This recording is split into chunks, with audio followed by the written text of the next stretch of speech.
Welcome to the Happy Mama Movement podcast. I'm Amy Taylor-Kabbaz, mama, journalist, coach, and founder of Mama Rising. This podcast is a space of community and collaboration. We gather stories of matrescence, motherhood, womanhood, and change told by our Mama Rising coaches and mothers around the globe, in the knowing that through our stories, we can begin to heal and change the way the world sees, values, and supports mothers everywhere. So, welcome to the Happy Mama Movement.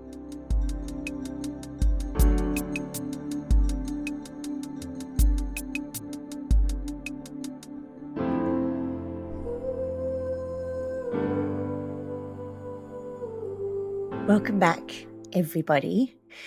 Many years ago, as some of you would know who have been listening to this podcast for a while, I had the great privilege of flying to New York and meeting Dr. Aurelie Athen, who I like to say is the godmother of matrescence.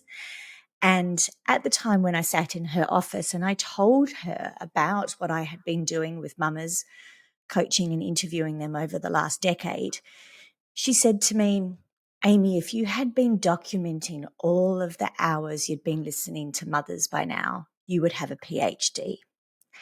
I feel like the woman I'm about to introduce you to should also have a PhD in motherhood, because she too has been listening to stories and gathering the insights of mothers around the world for an equal number of years. And so I genuinely say, good morning, Dr. Zoe. Oh. Zoe Blaskey, thank you for joining me. And thank you for your interest and passion in mothers for so many years and now bringing it to us in your amazing book. Oh, thank you. It's funny you say that, because as weird happenstance happens, a few people have said to me, you could submit this book for PhD, but I think when you hear things like that, people like you and I'm like, no, like I just, it's no. But as life would want it, the studio technician who happened to be running my audiobook recording was very senior at my local university. And yes, random, right? And he said to me, I really think we should submit this for a PhD. He said you'd have to do 20,000 words defending it. I don't understand it at all. And then, so essentially, isn't that just incredible that life, for some reason, I think, wants me to submit this? Yes. I have no idea why. That is not my intention. And I would definitely never use doctor. It seems like life wants that. So I'm just going to go with it. First of all, breaking news here, everybody. The journalist in me is really happy I just got that scoop. We're now speaking with Dr. Zoe Blaskey. But genuinely, I think the reason why I wanted to start with it, and I think probably what your audio guy thought as well when he was listening to Motherkind, is it is such a beautiful, extensive insight into modern motherhood.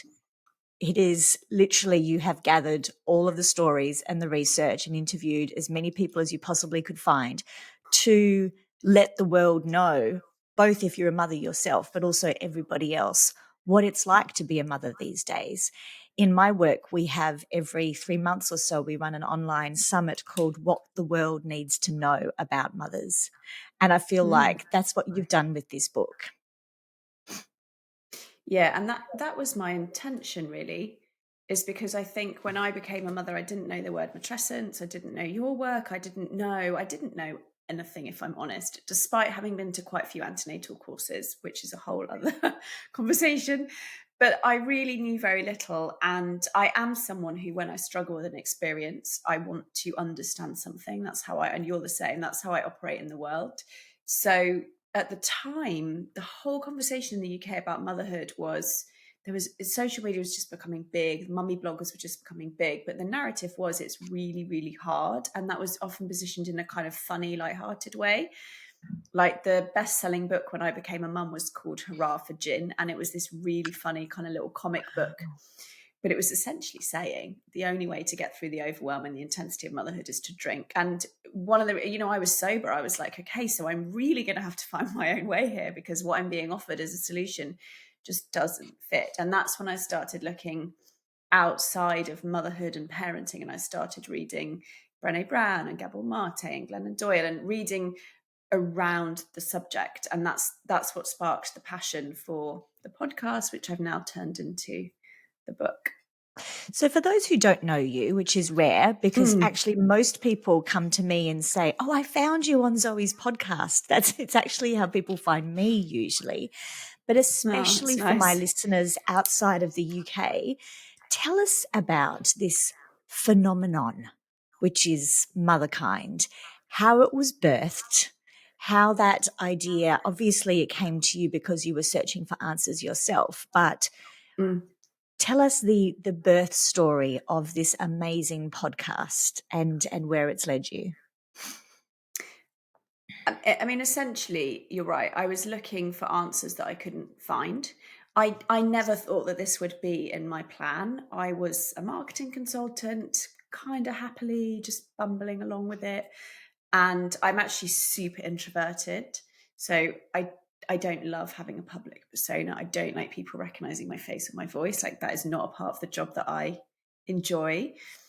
But so it was never really, I never thought that's what I would like to do. I wasn't like that at all. But I did have this huge passion for, I didn't want any mother to feel like I'd felt, which was that I was failing, because I didn't understand I didn't have the words to put around my experience. I really felt that there was a huge gap in the conversation around, yes, it's really hard, but what do we do? And I just felt like there was that huge gap, and I tried to ignore it, if I'm honest. And I just couldn't. I think, as so often is the way, and I'm sure that your listeners might have experienced this, when something is in your path and your purpose, it just doesn't really leave you alone. And it kept tapping me on the shoulder. But I was so nervous about doing a podcast. Originally, I thought I'd do a blog. I thought I'd just do a blog. It'll be a kind of side thing. I'll do it in the evenings, as if I would have energy in the evenings to do that. I'll do it in the evenings, and that will be that. And I'll just carry on. And it'll be a really nice way for me to document what I'm learning, because I was reading hundreds of books at that point around the subject. And then I thought, actually, I've not really read anything since I've become a mum, because time is quite short. So I will, as in, I've not read any blogs online. All my time was diverted into books and dense text. So I thought, what would be really good is if I could have something that I could listen to. That's how the idea of the podcast came. And the way that I managed to get myself through it is I said to myself, if you record 6 episodes, you don't have to put them out, but you have to record them. And I recorded them. I loved it. I loved the conversations. I desperately wanted them to be heard. And that was the start of it. And when was that, the timeline? 8 years ago, 7 years ago. Yeah. And since then, I mean, the number of downloads that you've had and the number of people you've interviewed is mind-blowing. And that's what this book really is. It's about this combination, this weaving of your own story and all of the different insights and stories that you've gathered over this time. If you could, and I know you're going to be asked this question so many times over the next few years as this book weaves its magic, but if you could go back to that version of yourself that was just, I'll just do 6 interviews. I'll just do the 6 podcast interviews. What do you think she was actually searching for? I know you were trying to understand motherhood and do that, but with your current version of understanding and all that you've learned, what do you think she was actually looking for? Oh, it's a really, really good question. I'm going to have to think about. I think, if I'm honest, and I know in your community I can be super honest, it feels like a safe space here. I was very worried that, because of my tricky relationship with myself, like I was so self-abandoning and so quick to ignore my own feelings, and really quick to wearing a mask and perfectionism, and at times had lots of anxiety. I was so worried about passing that on, I think, to my children. I wanted tools that could help me with those things. I really wanted that.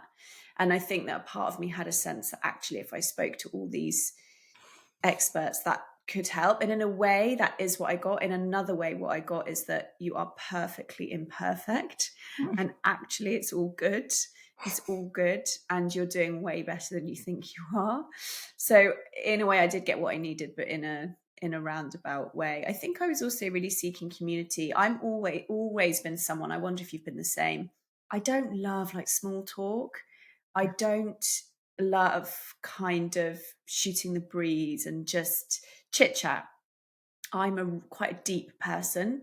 When I meet someone, I really want to know who they are. Like, I really want to know their truth and what lights them up and what interests them.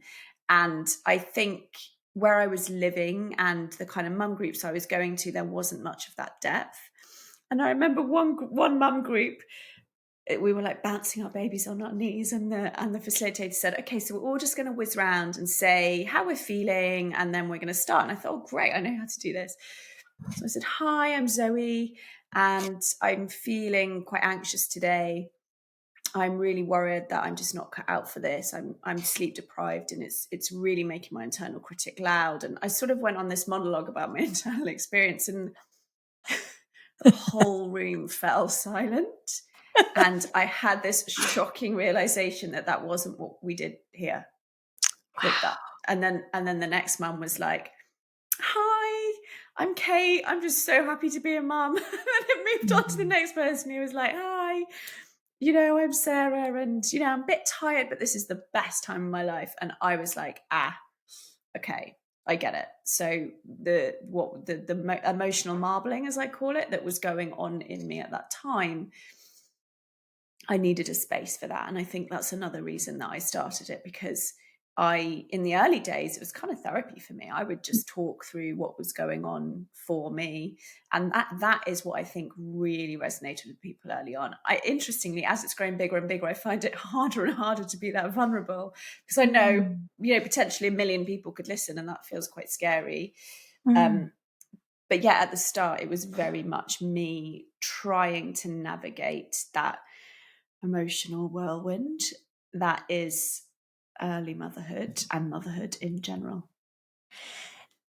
It's so interesting that you had that experience so clearly. It's like the universe put you in that room with that group and gave you the chance to be your true authentic self and feel so viscerally how quickly that's shut down in our world and in our culture around the reality and truth of motherhood.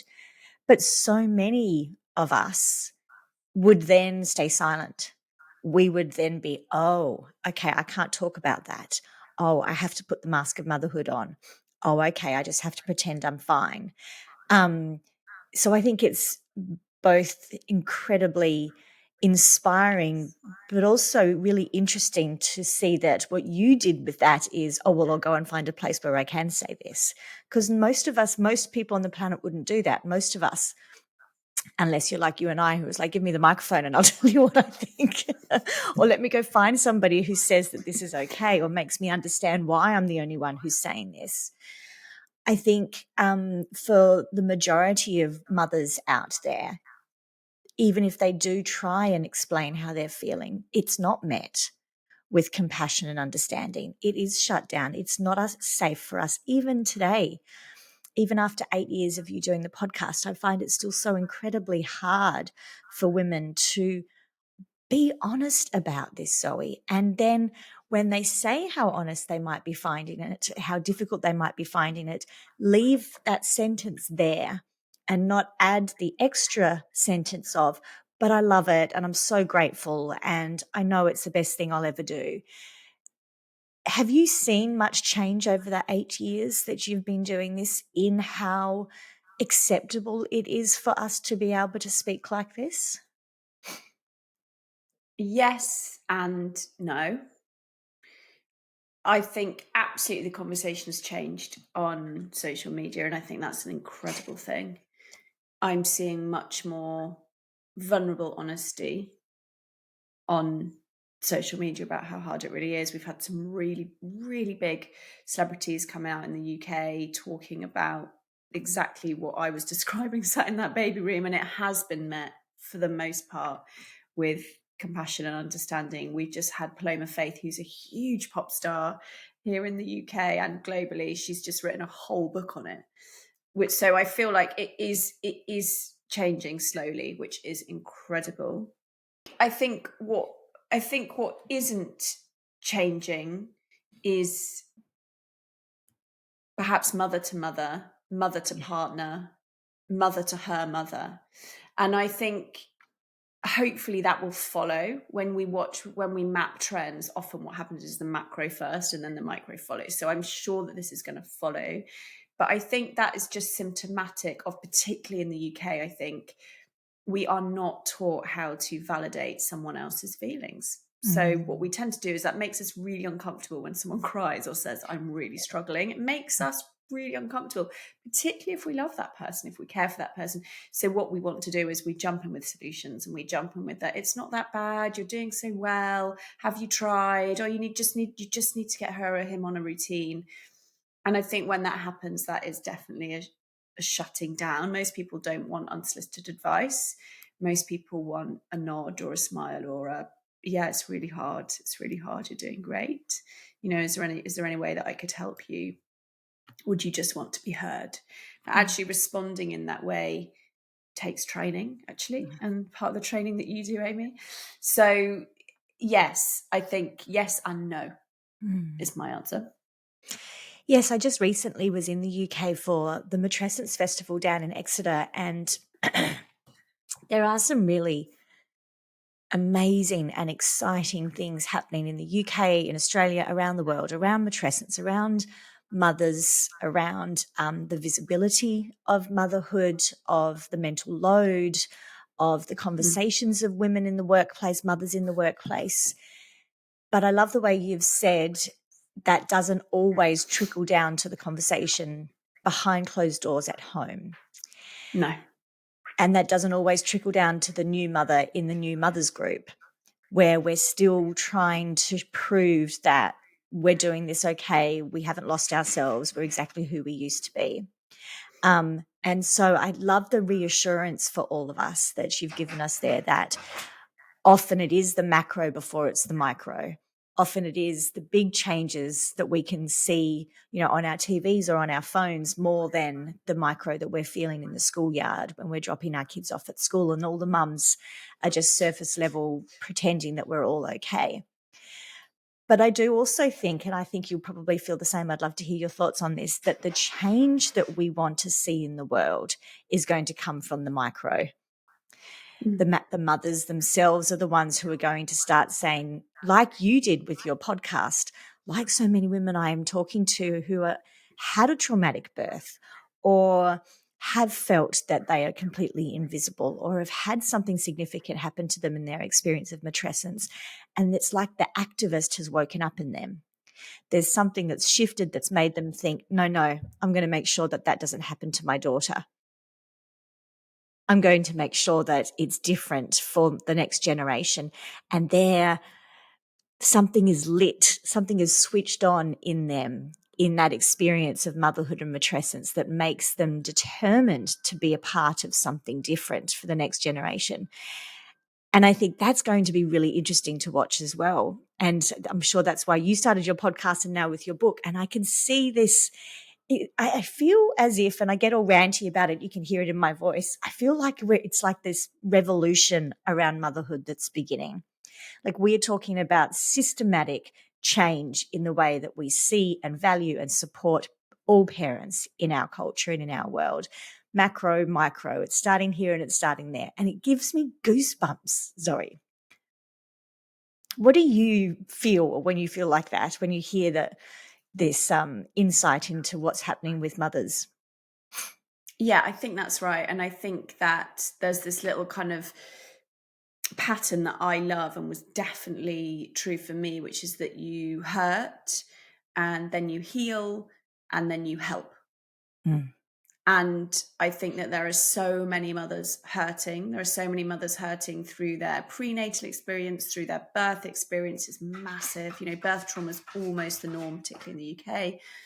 There are so many mothers hurting through, completely unequal division around the mental load. So many mothers hurting around hostile work environments when they try to go back to work. There are so many things that need revolutionizing, and I think that's right. I think it will.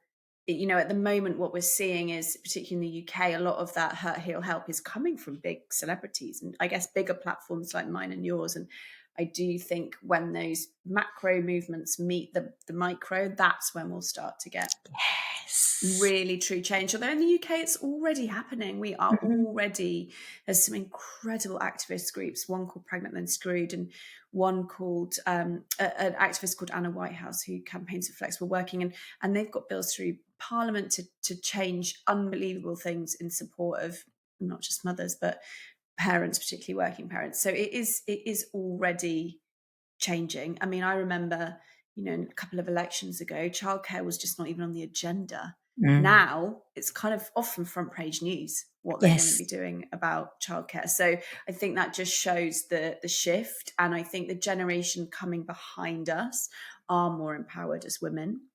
They are more vocal. They've grown up with social media. They've grown up around being able to, write about how they feel about something, have it go viral, have it have an impact. I think they're far more used to feeling like their voice matters than for our generation. I certainly didn't feel like that growing up. I didn't feel like my voice mattered or I could have an impact. So, yeah, I think it's really, really exciting times in our landscape. Exactly. And I know both in the UK but all around the world, the rate of women having babies is just so dramatically declining because the generation behind us have looked at it and said, why would I do that? Like that's a lot of the research and the data from the younger generation. That's what it's showing us. They've seen how mothers are treated in the workplace. They've heard the stories. They've looked at what it does to your career, to your health, to your relationships, and they're not willing to do that unless it's changed. So I think that's also where the change that we're wanting is going to come from. If we want to continue to grow as a population, if we want to have women to continue to have babies, we're going to have to do it differently and support them differently. And I love that. I love that that's also the voice that's coming through. So I want to quickly step away from the activism for just a moment, although I'm sure it will come back in this answer as well, and talk to you about self-care for mothers. This, you and I both feel very similar about this. When you have spent so many hours like you have speaking to the world's best experts on everything from mental health and trauma to motherhood, parenthood, pregnancy, birth, and the message is continuously around the most important thing is for mothers to look after themselves and have self-care practices in place and ask for what you need and rest when the baby rests and sleeps and all of these messages that we give mothers. I would love for you to share with everybody what you've learned about this over the last 8 years and the messaging that we give women about self-care and what you would like them to really know about this. Yes, I have a chapter in the book which is called Why Self-Care Doesn't Work, which is what you're alluding to, because I know that you feel the same. I think self-care, the problem with it is the concept is true, right? There is no doubting that in Motherkind, in my philosophy, in my teaching, we have to be resourced, hands down. But that does not come from a bubble bath. It does not come from a candle or from a £90 quartz roller. Self-care has come to be commoditized, and it tends to be positioned and marketed to us as two things that mothers often have very little of, which is time and money. So the other real challenge that I see with self-care is mothers just use it as another thing that they're failing at. They say, I'm failing at work, I'm failing at home, I'm exhausted, I'm snapping at my kids, I'm snapping at my partner, I'm juggling a million things, and I'm not doing any self-care, and the internet tells me that I have to. So I think that's the other reason that I just completely reject that idea, and I actively talk about us not engaging with that concept as a word. The other really big challenge that I see with it is the word self in the self-care, because most mothers that I've spoken to in my community really struggle with the self-worth to push themselves up their own priority list. So in order to access any sort of self-resourcing for self, we need to believe that we are worth it. And the devastating truth is that most mothers I know put their partners, their in-laws, what the school needs, what their kids need, what their boss needs above what they need. And I think that is another huge reason why self-care feels uncomfortable to women. It feels like something that is out of reach. So I talk about a couple of things that I think are far more useful. I talk about three things that are far more useful. The first one is understanding the stress response. So when we really understand regulation, which is really what we talk about. When we talk about self-care, what we're really saying is, can you get your body back to a rested state of calm? And actually, none of those things that we're sold, as I was talking about earlier, do that. So we might as well bin them anyway. They're nice to have. Yeah, it's gorgeous to go to a spa weekend, but actually it doesn't necessarily bring your body back to regulation. You might hate the scent and find the whale music really stressful, and you're activated anyway. So knowing what the stress response is, it is a reaction to stresses in your environment. It turns on the alarm system in your body. You tend to have 4 reactions: fight, flight, freeze, or fawn. And the way to turn that off, the most simple and powerful way is through breath. So in the book, I give lots of little kind of breath, like 1 minute, 2 minute tools, because you can access it anytime, anywhere. It really does switch your body from alarm back into calm. And that is what we need if we want to be resourced, if we want to be able to tend to our children in the way that we want to, so that we don't then go into a guilt spiral. We have to be regulated. The other thing that I teach is called energy management. So actually the whole chapter is why self-care doesn't work. And I sort of put this argument forward that we should focus on energy management and not self-care. And the reason is because we have limited energy to give. And what I kept seeing time and time again is mothers draining their energy on people, things, pressures, internal pressures, external pressures that essentially weren't serving them, but that hadn't come into their awareness yet. So we have limited energy. So it makes sense, doesn't it, that we have to manage the energy that we've got. I mean, that's just obvious. But what I like about it is that we don't think about whether our phone is worth charging. We don't give it a kind of moral weight. Like, has this phone worked hard enough today to be charged? We just know if we want it to work and we want to go on Instagram and make our calls and WhatsApp our mates, we have to charge it. And I think we are exactly the same. So energy management, the phrase sounds a bit cold, but it's on purpose, because I want to take that idea of whether you're worth it or not. If you are a mother, you need to be managing your energy. It's simple. It's just simple. So the tool that I use is givers and drains. It is so simple, but everything in the book is actually one of those kind of simple tools, but have a ton of research behind them, and they're always the best ones. Yes. So it's really understanding, what is it in your life that gives you energy, and what is it in your life that drains your energy. So many mothers will say to me, I've been told that I need to connect with other mums, and so I go to a baby group, but actually I walk away and I feel judged.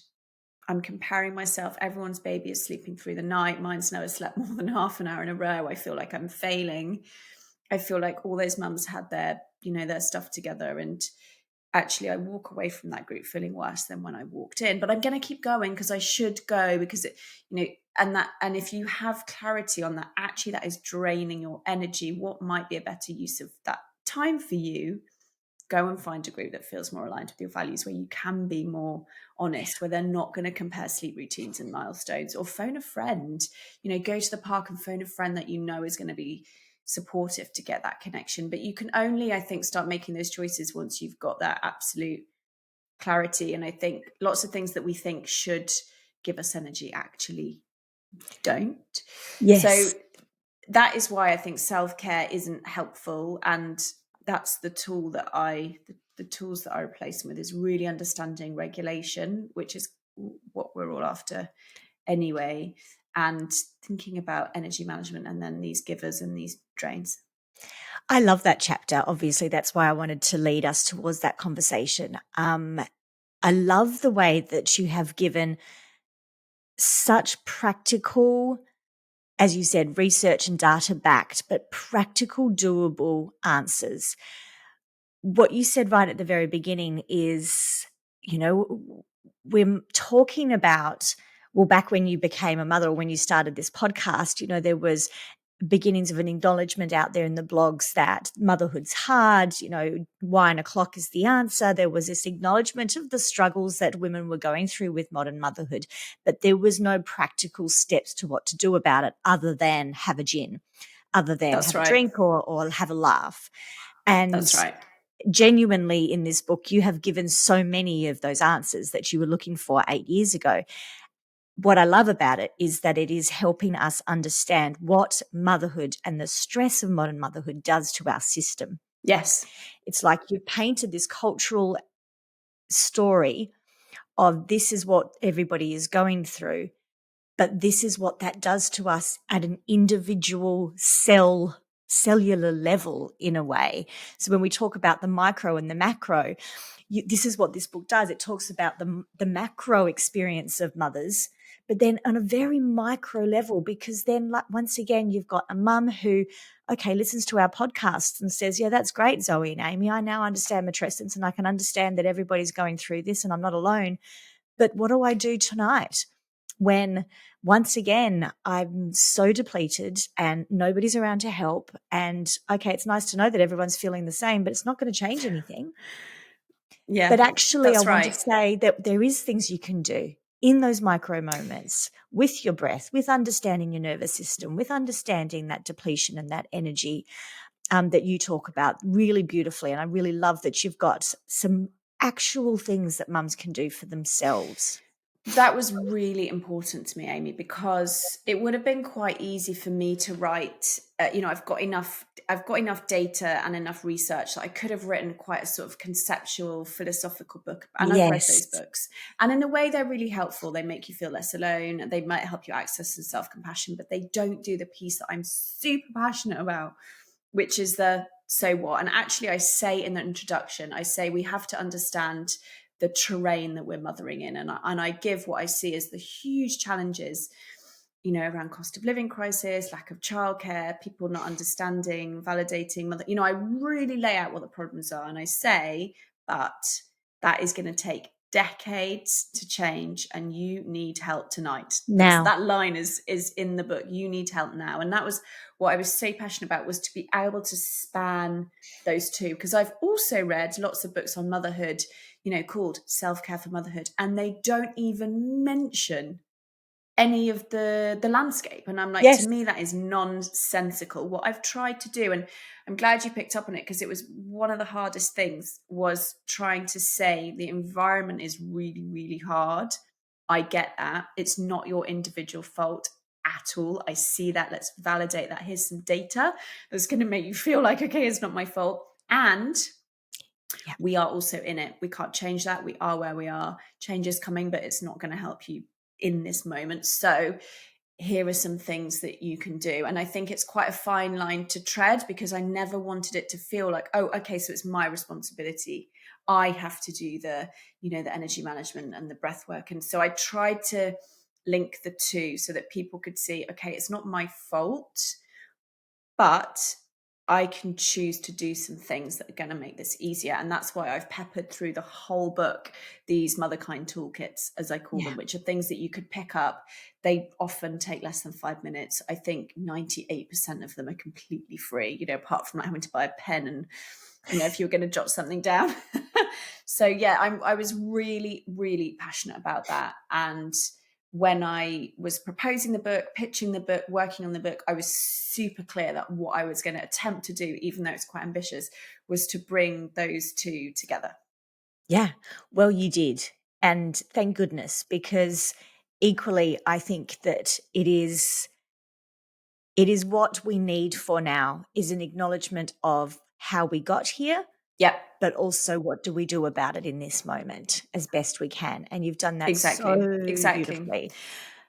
And also recognizing, I've also read lots of books where it's, rallying cry to activism. And brilliant, but the majority of mums don't want to quit their careers and become a mother. You and I did, but the majority don't. The No. majority don't want to, go to the protests and, lobby their local politicians for change. The majority of mums that I know in my community are just trying to get through the day, doing their best. Mm-hmm. So I also, that was the mum. I actually drew a picture of the mum that I wanted to help as a sort of avatar. And I would write to her. I would write to her every single day that I was writing. And I would write to her stress and her worry and her overwhelm and her critic. And I think that's how I managed to access I've got a compassionate voice anyway, but I think people have told me like it's kind of next level in the book. And I think that's because I was writing to her. Like I had a picture of someone on my desk that I was like imagining her reading the words and imagining her shoulders drop and imagining her feeling seen maybe for the first time. Oh, wow. Yeah. Well, yes, no wonder it is so beautifully balanced between the activism and the data that we need and the reality of what she's going to do. So let's finish on this then. When you think about her, that woman that you have the picture of on your desk now, and this book baby is birthed and it is out there.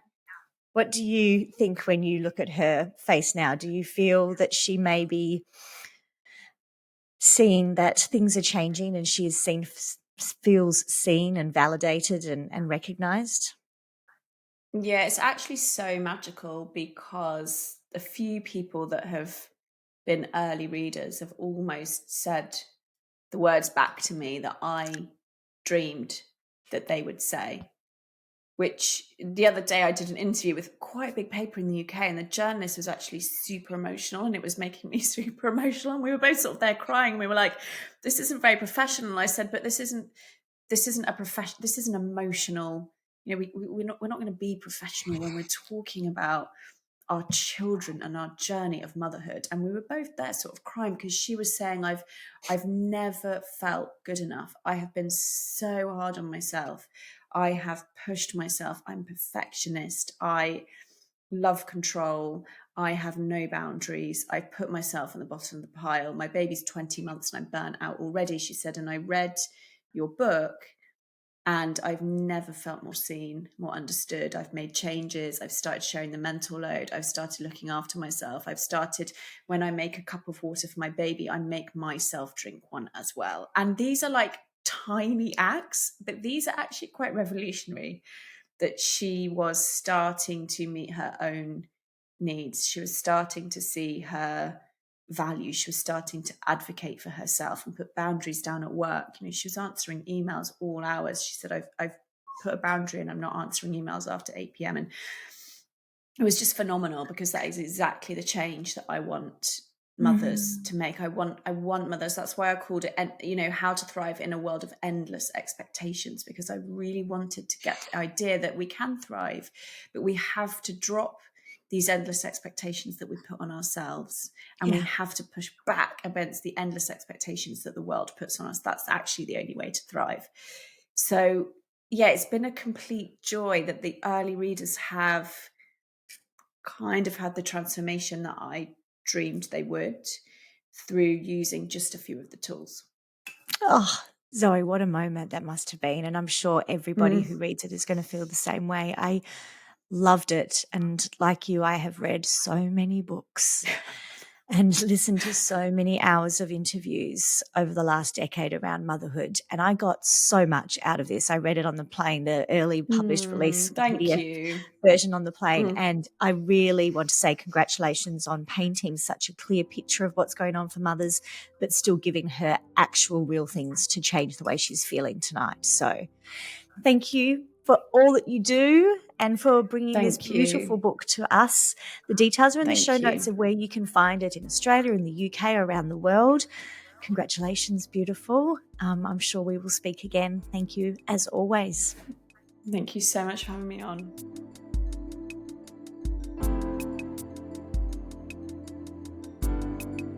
Thanks, as always, for being a part of our global matrescence community. please take a moment and make sure you're subscribed to this podcast in your podcast player so you can always be notified of our next episode. And if you would like to work with a coach on your own experience of matrescence, please go to mamarising.net and explore our directory of phenomenal coaches, workshop leaders, space holders and facilitators around the globe. You can also explore our Global Matrescence Foundation and consider donating so a mama in need can access the support of one of our coaches and still ensure that our coaches receive the income and support they need so they can continue to work in this way. And finally, if you would like to be a coach, a facilitator, and a matrescence activist in your own community, jump on our waitlist for our next intake of the Mama Rising Facilitator Training at mamarising.net.